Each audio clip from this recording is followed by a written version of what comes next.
Once upon a time, in a humble little cottage standing at the edge of a wide green valley, there lived a poor widow and her only son, a cheerful boy named Jack.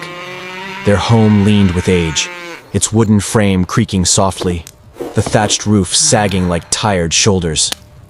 Their only true treasure was a gentle brown cow named Milky White, whose milk had carried them through the hardest of days. But as the seasons changed, Milky White's milk began to run thin. Jack's mother sold whatever little butter she could, stitched and mended clothes for the neighbors, and each night, she prayed quietly for better fortune. One chilly morning, with their last crumbs gone, and the hearth barely warm, she let out a weary sigh, soft inhale, and in a trembling voice, she said to her son, "Jack, we've no food left and no money to buy more. Take Milky White to the market and sell her. Whatever you get must keep us alive." Don't worry, Mother. I will bring home a fair price. The sun was high when Jack reached a bend in the road, shaded by great towering oak trees. There, beneath their cool shadow, he met a strange little man, a fellow with twinkling eyes and a curious green cloak. Good day, young traveler. That's a fine cow you have there. She's the best cow in the village, truly. We wouldn't sell her if we didn't have to, but we really need the money, sir. Jack explained his errand, and the little man stroked his beard thoughtfully. So you seek gold for her, I suppose? Ah, yea, sir. Enough to buy food for my mother and me. Magic beans! Their worth is greater than any coin. You must trust in what grows unseen. These are no ordinary beans. Plant them tonight and by morning you'll see wonders beyond imagination. Beans for Milky White. When he reached home, his mother stood waiting at the door.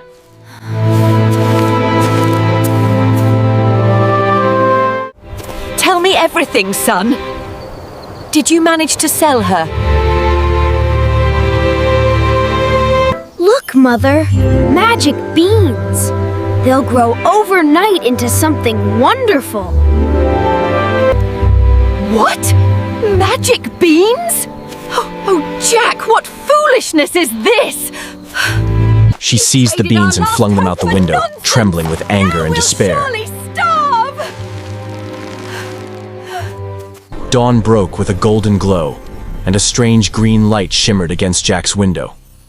Outside, where the beans had fallen, stood a towering beanstalk, thick as a tree trunk, and rising high into the clouds.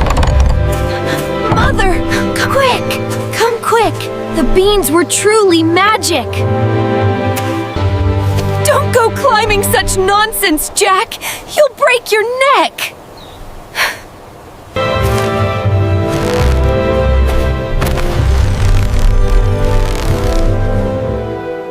Its leaves gleamed like emerald glass, and its spiraling vines disappeared into the misty heavens above. Yet Jack's curiosity burned brighter than fear. He gripped the first vine, placed his foot upon a leaf the size of a platter, and began to climb. Higher and higher he went, up through drifting mists and cool breezes that smelled of rain and sky.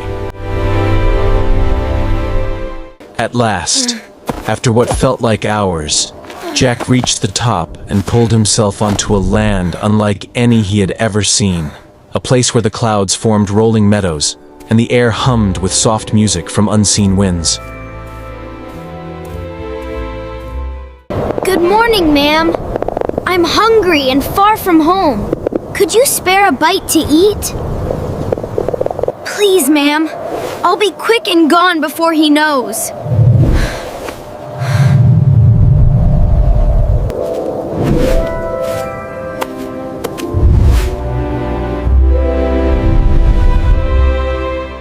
She lifted him gently into the kitchen and offered him a piece of bread as large as his head, along with a mug of milk so big it looked as though he could bathe in it. But before he could finish, there came a heavy thud, thud, thud.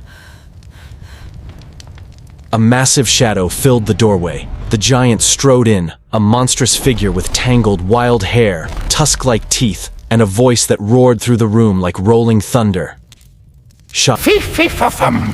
I smell the blood of an Englishman. Be he alive or be he dead, I'll grind his bones to make my bread. You smell nothing but the wind, dear. You've been hunting too long. The giant snorted and sat down heavily. On the table, he placed a sack of gold coins, each clinking softly, like raindrops made of metal. He counted them slowly, his head drooping, until at last, he fell asleep. When the snores grew deep and thunderous, Jack crept out silently, took one small sack of gold, and ran, as fast as his legs could carry him.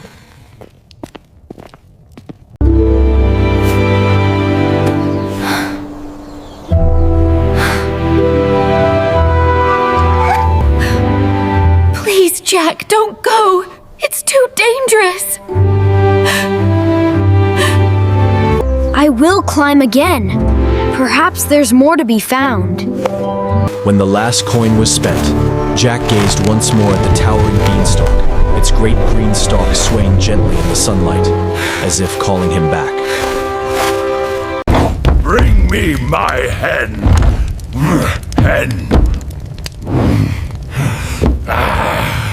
But Jack's charm, and his polite, earnest words, softened her heart once more. Reluctantly, the giantess hid him inside a great copper pot. You are dreaming indeed. Sit and eat your breakfast.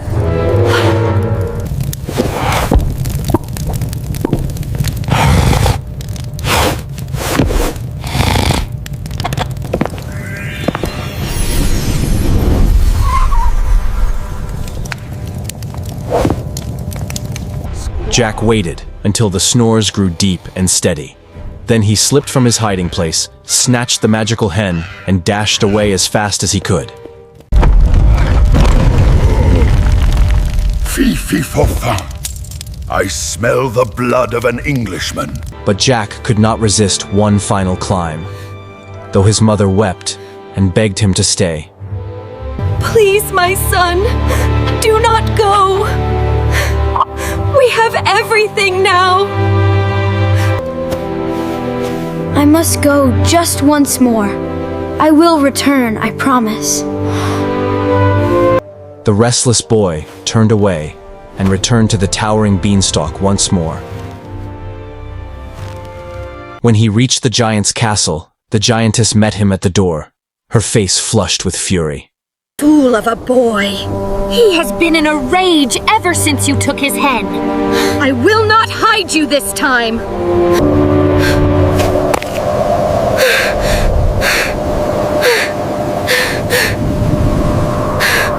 Yet despite her anger, her heart could not refuse him. With trembling hands and fear tightening her breath, she hid him once again inside the great copper pot.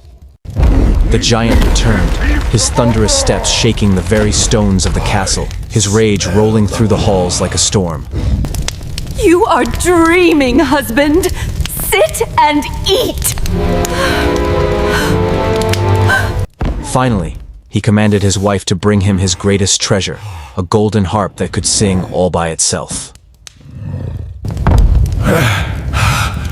Bring me my harp. The harp sang so sweetly, its notes drifting like warm honey through the room, that the giant's eyelids grew heavy, and before long, he was fast asleep.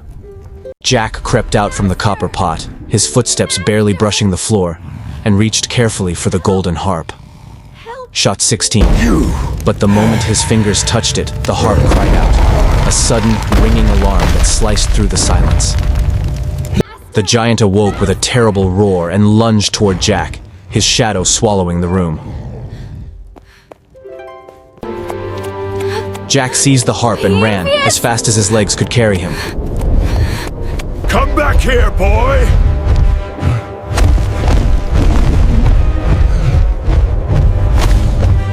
Master is coming!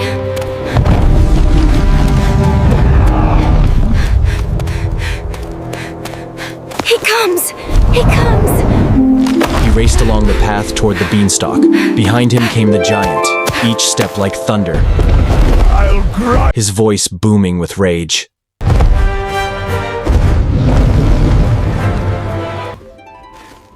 The giant was fast, and he was gaining. The giant did not hesitate. Jack! Jack, hurry! Below, Jack's mother stood frozen at the cottage door, watching the chase with her heart in her throat. At last, Jack dropped to the ground, gasping for breath. His mother screamed for him to hurry. I'll have you now, boy! Jack grabbed the woodcutter's axe from the shed and ran to the base of the beanstalk. The giant was nearly at the bottom, his massive feet thundering closer with every second. Jack lifted the axe high and brought it down with all his might. The giant felt the beanstalk shudder beneath him and roared in fury. But Jack did not stop. He struck again and again. With a great groan and creak, the beanstalk began to fall. The giant tumbled through the sky, his screams fading as he fell. And then, with a terrible crash that shook the earth, he was gone. Jack and his mother lived happily and prosperously ever after. The golden hen laid eggs whenever they needed. The harp sang sweet melodies, and they never wanted for anything again. And as for the beanstalk, only a stump remained, a quiet reminder of the adventure that had changed their lives forever.